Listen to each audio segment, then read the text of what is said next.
It's Rebecca Lane, your public speaking instructor, and I'm glad you're here. I'm glad you're watching this video with me. Right now I want to talk through your persuasive media review. And the reason I'm doing this is because sometimes, I know that I feel this way, sometimes it's easier to talk through directions than it is to read them. So this is an option to give you an alternate way to really take in this information. So first, I want to emphasize this is another video. It's public speaking class, you get to do another video. It's a lot of fun, I think. You may not think so, but I do. Alright, so you get a little more time for this speech. You get 4 to 6 minutes. You're also going to include 5 to 10 slides. Alright, make sure you do that. It's 10% of your grade in this class. And you really have to make sure that you're applying your lessons, you're applying your readings, and also apply that feedback. I've been giving you video feedback on your previous presentations, and please make sure that you apply that information. I give that to you so that you can get better. That's my goal. Alright, so this presentation is you will select a piece of media. So you can select a movie, you can select a film, you can select a video game, you could select, you could probably even select a board game, right? Select a piece of media, of entertainment media, that you could select a book, a piece of media that you want to recommend to us, and review it. When you review it, pick 3 categories. Don't pick 15 things, pick 3 specific categories. So as you can see in these directions here, if you're picking a film, you could recommend the film based on plot, acting, special effects. And so you see those are your 3 main points, right? So your plot is main point number 1. Special effects, main point number 3. Acting, because we listed it second, that's main point number 2. Make sure that you do that. And really cut it down. So even though we've got 4 to 6 minutes, this is more time than the last speech, it's still not a lot of time in the grand scheme of things. So you'll want to make sure that you're being as specific as possible, and that's what narrowing down your categories, plot, acting, and special effects, that's how that helps you. So once you've reviewed the media in those 3 categories, decide whether or not you want to recommend it to us. You want to have a call to action at the end, so you're either going to recommend that we do buy it or recommend that we do watch it, or you want to recommend that we run away from it, that we stay away from it. So you've got those 2 options there and different levels of those options. And next, you really want to make sure you're using these modes of persuasion, so ethos, pathos, logos. So the way ethos looks in this is you are probably not the first person to review this piece of media. More than likely not. So go ahead and reference other reviewers, maybe other reviewers who have more credibility than you do. Now, one of the ways that we create ethos in this is we acknowledge the people that we're citing and we qualify them. So if I'm going to refer to a review that was published in the New York Times, I'm going to say, this guy, I'm going to tell you his name, I'm going to say that he published this review in the New York Times because that qualifies him, and then I'll tell you what he said. And then I'll tell you whether or not I think this supports what I'm saying. Ideally it's going to support your thesis, right? That's why we compile information. Another part of ethos is you want to make sure that we know your connection to the product.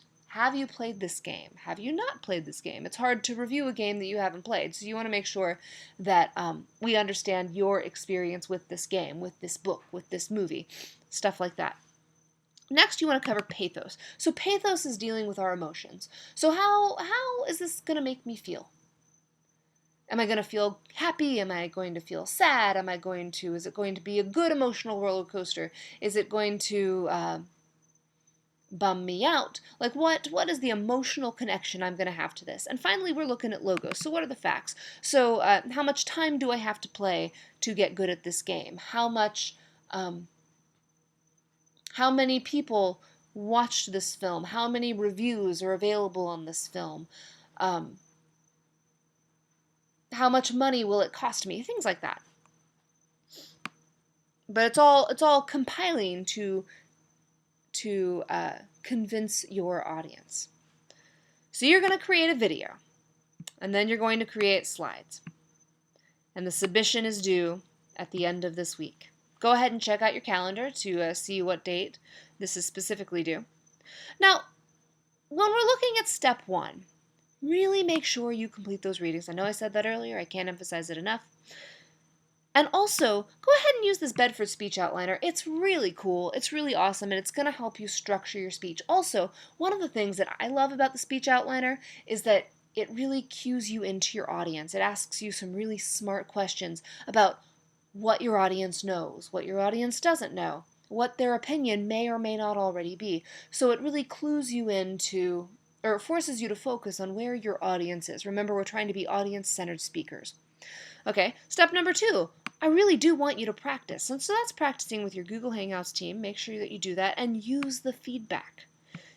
One of the things that happens is things that I write down, and this happens to everybody, but if you've ever written something down and shown it to somebody else and they respond in a way that you completely did not expect, that happens all the time. So being able to take that feedback and apply it constructively is a really important skill that I'd like you to use. So step 2, you're going to record a seamless presentation. And what this means is I need to see your face, unbroken, unedited, for an entire 4 to 6 minutes. So pretend that people are watching you and you can't cut.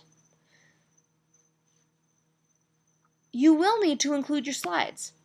You have 2 ways to include slides. You can use frame in frame or picture in picture feature in iMovie, and there is a link provided with a tutorial on how to do that. And if you don't like that tutorial, you can actually Google that information and you can find it. It's frame in iMovie or picture in iMovie, how to, and you can find a ton of tutorials that will talk to you about how to do that. You should have slides showing the entire time you're speaking. But you've only got 5 to 10 slides, and if you're doing the picture-in-picture, those slides are going to appear above your shoulder or wherever you choose to put them because you have control over that. They need to reinforce the words that you're saying. So just like in our visual introduction, the slides that you show during your persuasive media review need to reinforce the words that you're saying, the story that you're telling, the facts that you are spouting, stuff like that. If you would like to have extra credit on this speech, go ahead and do this for a live audience, recorded in front of 3 to 5 people. If you have 2 people, you don't get the extra credit. You need to have 3 to 5 people. You can have more than 5, absolutely, but minimum of 3. All right, and go ahead and pan around the room. Show me that you've got people. This is actually a really fun thing. I love it when people do this. Usually, people have such nice audiences, such loving people. It's so cool. Okay, so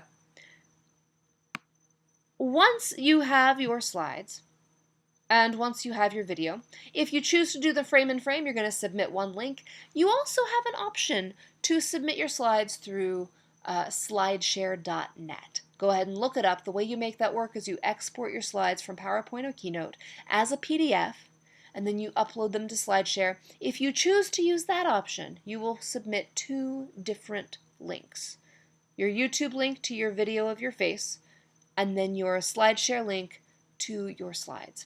I should be able to look at them at the same time and know which slide is happening at what time.